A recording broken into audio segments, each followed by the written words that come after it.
পরিচ্ছন্ন হয়েছে, সেই জন্য আপনারা সবাই হেল্প করবেন। সিটি কর্পোরেশন কাজ করবে, আপনারা সহায়তা করবেন। আরেকটি কিছু আপনাদেরকে সুখবর দিই, সেটিতে গাজীপুরের জেলা প্রশাসন অতীতের সকল রেকর্ড ভেঙে অতীতের সকল ধরনের সেফটি ব্যাংক করে।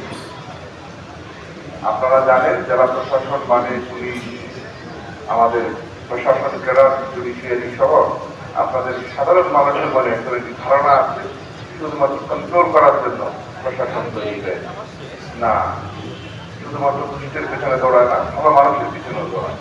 সেই জন্য আপনাদের জন্য সুখবর হচ্ছে এই জেলায় যত ধরনের ভালো কাজ হবে এবং যে যে মানুষগুলো ভালো কাজ করবে সবাইকে আমরা জেলা প্রশাসনের পক্ষ থেকে পুরস্কৃত করবো, সম্মানিত করবো ইনশাআল্লাহ।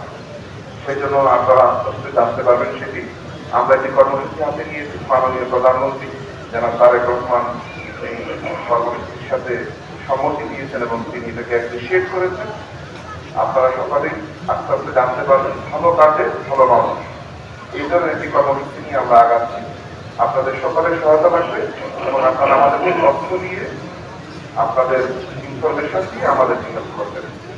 এই ঈদের জামাতে আর কথা না বাড়াই, আপনাদের সবাইকে আবারও পবিত্র ঈদুল আজহার শুভেচ্ছা জানাচ্ছি। ঈদ মোবারক। আসসালামু আলাইকুম। সবাই ভালো থাকবেন এবং সুস্থ থাকবেন। ধন্যবাদ।